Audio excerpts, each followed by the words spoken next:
Inside a very dark pit, a man wakes up feeling rather disoriented. He has no memory of who he is or how he got here. After cracking his joints, he searches his pockets and finds a lighter plus some keys. When he uses the lighter, he notices a wound in his arm. Then he looks around and is shocked to discover hundreds of dead bodies surrounding him. The horrifying view makes him throw up. Suddenly lightning illuminates the area and the man notices brown eyes looking at him from above. The woman quickly disappears, so the guy begins yelling for help while moving to the edge, which causes him to step onto a gun.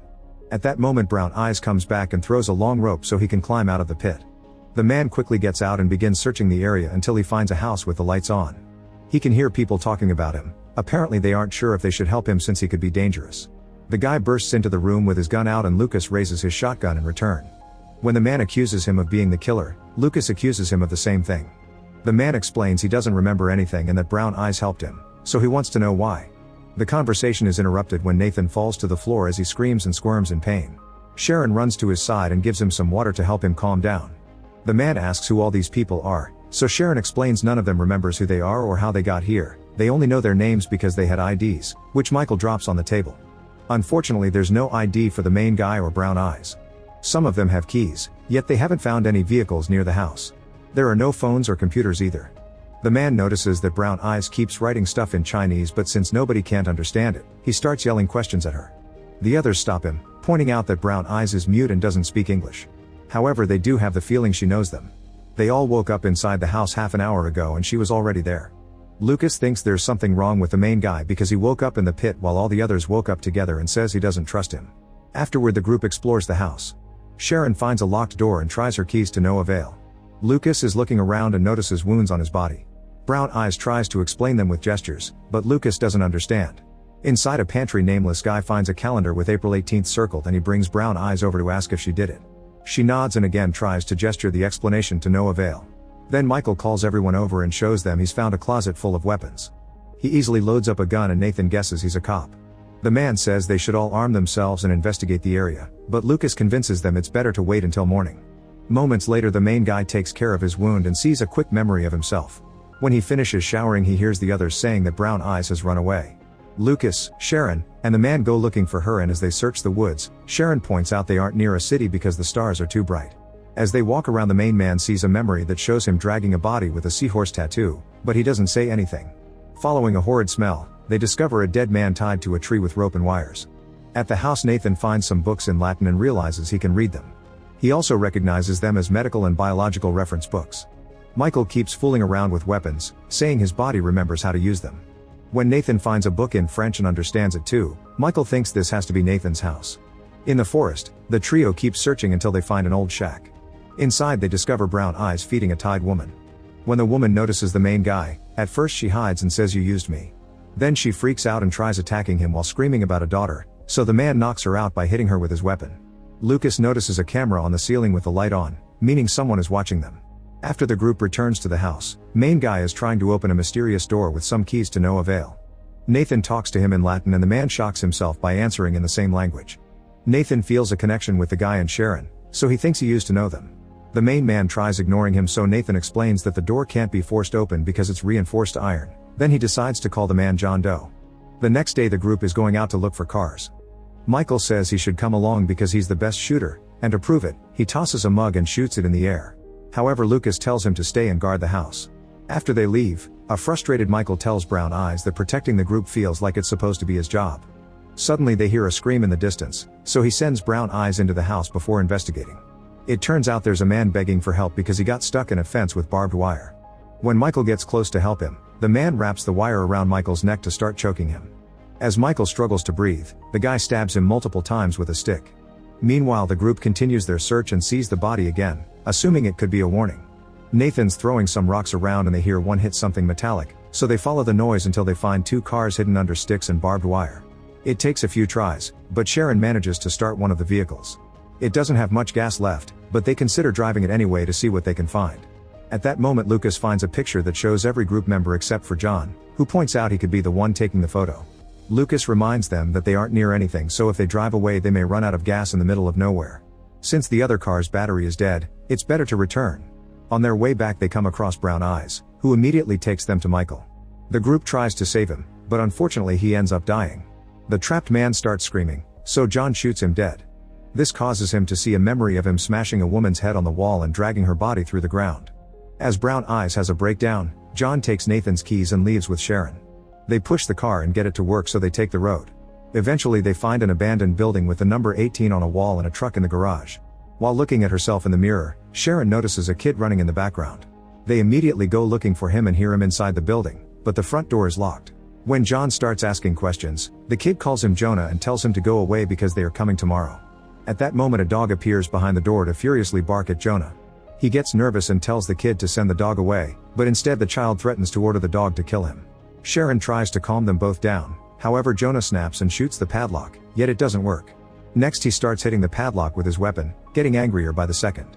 Sharon pulls him away and says this isn't like him, which makes them realize they know each other. At the house, Lucas sees a memory of running through the forest while someone chased him. He also sees himself inside a cage while a man watched him, and another memory of Brown Eyes finding him outside. In the present she's touching his face and Lucas grabs her hand as he realizes he knows her. His grip tightens too much and Brown Eyes gets scared, so Nathan forces him to let go, saying stop it. These words echo in Lucas' head, making it hurt rather badly. Minutes later Lucas is getting sicker and Nathan can't figure out why. He asks Brown Eyes to take him back to the shack and Nathan realizes he knew this place. Unfortunately the prisoner has escaped. Nathan remembers there's a path around the lake and takes it to search for the missing woman. As he walks, flashbacks of him exploring this area come back to him. Eventually he finds a bunch of cabins and lots of bodies on the ground. When he accidentally steps on some glasses, he recognizes them as his and puts them on. This triggers a memory of an argument with Sharon and Jonah about the inhuman treatment of certain people. Once he calms down he looks inside the cabins and finds a bunch of empty cages. Suddenly he hears some crying and follows it until he finds the woman from the shack hugging her dead daughter inside a cage. He remembers her name is Helen and apologizes for the kid's death, saying they've been trying to help. A furious Helen tries to attack him, so Nathan rushes to close the cage and get out of the cabin. After locking the front door too, he takes out his gun because he notices some people in a zombie-like state approaching him. Meanwhile Brown Eyes returns to the house and finds Lucas waiting for her. Feeling uncomfortable she immediately runs upstairs, only for Lucas to follow her because he doesn't want to be alone. Brown Eyes rushes to hide behind the iron door and Lucas begins banging on it, promising not to hurt her and claiming he remembers her. Since she won't open, Lucas gives up and goes outside, where he finds a door that takes him into the basement. There's a small lab down there filled with medical supplies, research, and a laptop. Lucas turns it on and discovers the security cameras from the empty cabins. Next he finds a camera and watches a video of Jonah talking about an experiment on a person he found in the woods. He calls this day 96. The captured person is Lucas, who is receiving a blood transfusion from Brown Eyes. Jonah says he's made some progress and that the only side effect is memory loss. However, Jonah gets angry when the transfusion's effects don't last permanently and the Lucas in the video wakes up, screaming in pain because of extreme headaches. On the road Jonah and Sharon are making their way back when suddenly a tree falls in front of them. Jonah stops the car just in time and the duo hears a noise. They follow it until they find a bunch of people cutting down the trees. When Jonah tries talking to them, the group screams and starts chasing after them with deadly intentions. Sharon falls as she runs, so Jonah helps her up and together they return to the car. Since it won't start, Jonah begins pushing it and the attackers catch up to him. When they're about to attack, the group sees two bodies hanging from the trees and immediately leaves. Jonah realizes the bodies were hung on purpose to keep people away, working as scarecrows. When the duo returns to the house, Lucas is waiting for them with his weapon ready to shoot.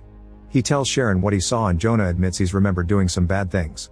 As Lucas shows Sharon the video, he points out his wounds were caused by the needles and Sharon finds the same marks in her own arm. Jonah still doesn't remember, so Lucas knocks him out by hitting him with his gun. Minutes later Jonah wakes up and finds himself being dragged by Lucas, who shoots at the ground to force him to fall in the pit. Among all the bodies he finds the seahorse tattoo and remembers hitting this woman. He also remembers Nathan telling him to take it himself. Another flashback shows Sharon, Michael, and Nathan afraid of him. Lastly, there's a memory of Sharon asking him if he accidentally got blood in his mouth. In the house Lucas is desperate to leave and Sharon notices he's having trouble remembering everyone's names. Then Lucas grabs Brown Eyes in a very inappropriate way and when Sharon tries to stop him, he knocks her down. Brown Eyes runs away and tries to hide behind the reinforced door, however Lucas catches up quickly and doesn't let her lock it. He runs after her and Brown Eyes kicks him down, but Lucas recovers fast and grabs her to make her fall. Crawling on top of her, he kisses her by force. At that moment Sharon fires a warning shot and Lucas jumps through the window to escape. Afterward Sharon goes to the lab and finds all the notes detailing the experiments, which triggers her memories.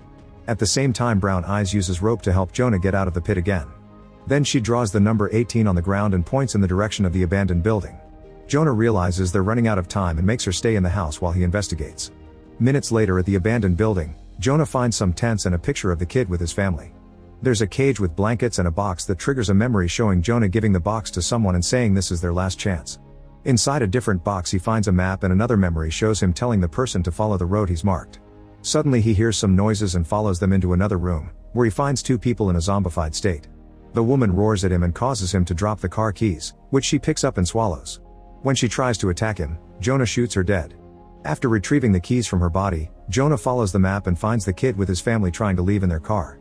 An armed old lady knows his name and says he's hurt them all, so she doesn't want him near her loved ones. As the family leaves in the car, Jonah notices a sick teenager freaking out in the back seat. Afterward, Jonah finds the box from his flashback, which contains a bunch of vials. This triggers a memory of Jonah cutting a brain open, followed by him telling the person with the box that the army will be waiting. The car from the memory has crashed nearby and the dead driver is still inside.